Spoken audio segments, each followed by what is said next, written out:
Tomato ketchup दुनिया में सबसे ज्यादा इस्तेमाल होने वाली चटनी। आप इसे बर्गर्स, फ्राइज, स्टेक्स और कई दूसरे फूड आइटम्स के साथ एंजॉय कर सकते हैं। रमजानुल मुबारक में तो केचप का इस्तेमाल आम दिनों की निस्बत बहुत ज्यादा बढ़ जाता है। दोस्तों, आज की वीडियो में मैं आपको दिखाऊंगा कि टोमेटो केचप फैक्ट्रीज के अंदर कैसे तैयार की जाती है। तो आइए वीडियो शुरू करते हैं। और टोमेटो केचप के बनने का स्टार्ट ये प्रोसेस शुरू होता है टमाटरों या टोमेटोज को उगाने से। यहाँ पर आपको एक फन फैक्ट बताता हूँ कि खाली अमेरिका के अंदर एक एवरेज अमेरिकन हर साल 3 लीटर केचप खा जाता है। केचप बनाने के लिए टमाटरों को उगाने का प्रोसेस शुरू होता है इस ऑटोमेटेड मशीन से। आपका काम है इस ऑटोमेटेड मशीन के कन्वेयर के ऊपर बैठकर टमाटर के पौधों की जड़ों को प्रॉपर तरीके से इस मशीन के अंदर इंसर्ट करना। टमाटर के पौधों को जमीन के अंदर बोने का काम ये मशीन ऑटोमेटिकली खुद कर लेती है। ये सारा प्रोसेस एक दूसरी ऑटोमेटेड मशीन भी करती है और इस मशीन के अंदर आपका काम है सिर्फ टमाटर के पौधों को एक बड़ी सी ट्रे में रखकर इस मशीन के हवाले कर देना। यह ऑटोमेटेड मशीन टमाटर के पौधों को खुद से ही जमीन के अंदर अच्छे तरीके से बो देती है और आपका काफी सारा टाइम सेव कर लेती है। इस प्रोसेस के 6 से 8 हफ्तों के बाद टमाटर मुकम्मल तौर पर कटने के लिए तैयार हो जाता है। एक बहुत बड़ी हार्वेस्टिंग मशीन के थ्रू इन तमाम टमाटरों की हार्वेस्टिंग का प्रोसेस शुरू हो जाता है। यह मशीन जमीन के अंदर एक खास गहराई तक जाती है और उसके बाद टमाटरों की हार्वेस्टिंग शुरू हो जाती है। इस मशीन के अंदर लगी हुई एक कन्वेयर बेल्ट इन तमाम टमाटर के पौधों को मशीन के एक मेन हिस्से की तरफ ले जाती है। इस मेन हिस्से में तमाम टमाटरों पर से उनके पत्ते और पौधों को अलग कर दिया जाता है। इस प्रोसेस के बाद एक और कन्वेयर बेल्ट इन तमाम टमाटरों को ले जाकर ट्रक्स के अंदर लोड करना शुरू कर देती है। इस सारे प्रोसेस में टमाटरों को बिल्कुल भी किसी भी किस्म का नुकसान नहीं पहुंचता और ये सारा प्रोसेस बेहद स्पीड के साथ किया जाता है। हार्वेस्टिंग का प्रोसेस कंप्लीट होने के बाद टमाटरों को ट्रक्स के अंदर लोड किया जाता है और यही ट्रक्स इन तमाम टमाटरों को लेकर मुख्तलिफ फैक्ट्रीज के अंदर आ जाते हैं। फैक्ट्री के अंदर तमाम टमाटरों को सबसे पहले अनलोडिंग सेक्शन में लाया जाता है।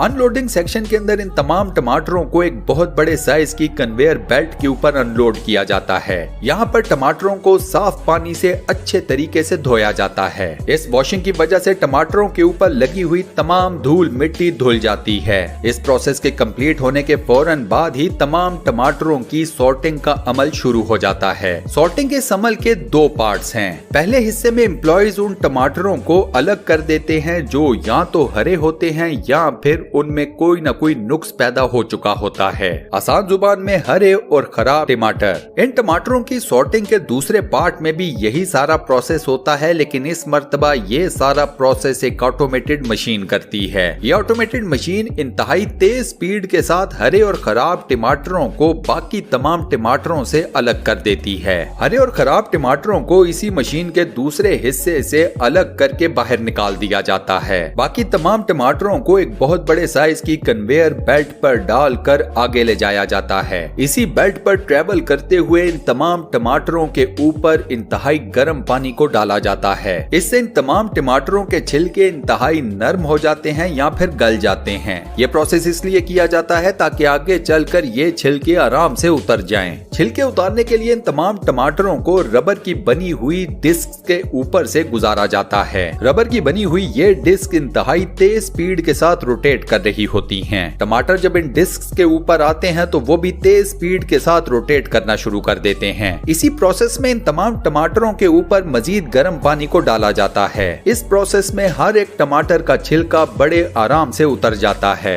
इस प्रोसेस के बाद इन तमाम टमाटरों की एक मर्तबा फिर एम्प्लॉयज के हाथों सॉर्टिंग की जाती है। यहाँ पर जो टमाटर स्टैंडर्ड्स के मुताबिक पूरा नहीं उतरता उसे अलग कर दिया जाता है। इन अलग किए हुए टमाटरों का अलग से जूस बनाया जाता है और उन्हें छिले हुए टमाटरों के साथ पैक कर दिया जाता है। ये प्रोसेस इसलिए किया जाता है कि छिले हुए टमाटर बिल्कुल फ्रेश, बिल्कुल ताजा नजर आएं। इन्हीं छिले हुए टमाटरों को बड़े बड़े होटल्स और घरों के अंदर फास्ट कुकिंग के लिए इस्तेमाल किया जाता है। यहीं पर इनका पेस्ट भी तैयार किया जाता है जो कि बाद में केचप बनाने के लिए इस्तेमाल किया जाता है। छिले हुए टमाटरों को तमाम प्रोसेसेस से गुजारने के बाद एक बहुत बड़े साइज के रोटेटिंग टब के अंदर जमा कर लिया जाता है। इन तमाम टमाटरों को एक जगह के ऊपर जमा करने वाला ये रोटेटिंग टब ही इन तमाम टमाटरों को डब्बों के अंदर भर भरने का काम भी करता है। टिन के बने हुए ये डब्बे एक बहुत बड़ी कन्वेयर बेल्ट के थ्रू इस टब की तरफ लाए जाते हैं। इन टिन के डब्बों के अंदर सबसे पहले टमाटरों के जूस को डाला जाता है।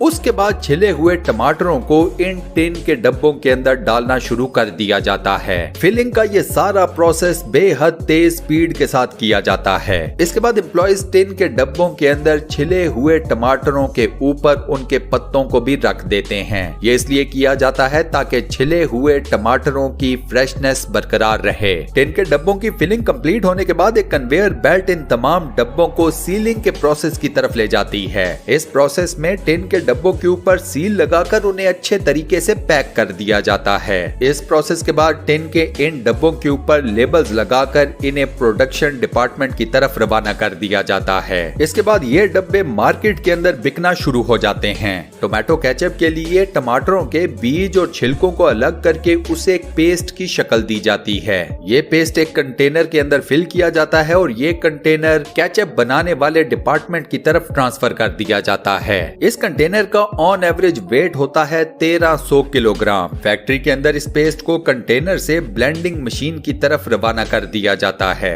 इस ब्लेंडिंग मशीन के अंदर नीचे वाले हिस्से से शुगर सिरप को डाला जाता है, जबकि टोमेटो पेस्ट को ऊपर वाले हिस्से से। इसके बाद ब्लेंडर घूमना शुरू करता है और शुगर सिरप और टोमेटो पेस्ट की मिक्सिंग का अमल शुरू हो जाता है। ब्लेंडिंग के इसी प्रोसेस के दौरान इस मिक्सचर के अंदर गार्लिक पाउडर और अनियन पाउडर को भी शामिल किया जाता है ताकि केचप का टेस्ट मजीद मजेदार हो सके। ब्लेंडिंग के इस प्रोसेस में केचप तैयार हो जाती है और उसके बाद इसे एक पेस्चराइजिंग मशीन में डाल दिया जाता है। इस पेस्चराइजिंग मशीन में केचप को 100 डिग्री तक 30 सेकंड के लिए कुक किया जाता है। इस हीटिंग प्रोसेस के बाद टोमेटो केचप मुकम्मल तौर पर तैयार हो जाता है। उसके बाद बारी आती है टोमेटो केचप को बॉटल्स के अंदर भरने की। केचप की बॉटल्स को पहले अच्छे तरीके से वॉश किया जाता है, साफ किया जाता है। उसके बाद ये तमाम बॉटल्स एक कन्वेयर बेल्ट के थ्रू फिलिंग मशीन्स की तरफ ले आई जाती हैं। फिलिंग मशीन्स के नीचे आने के बाद इन तमाम बॉटल्स के अंदर केचप को भर दिया जाता है।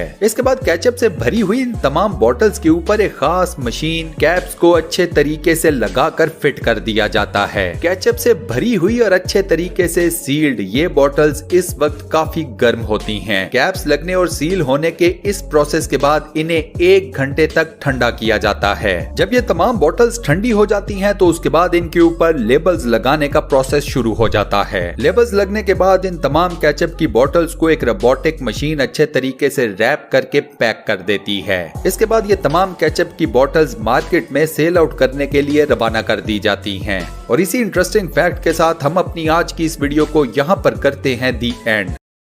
Thank you for watching my video.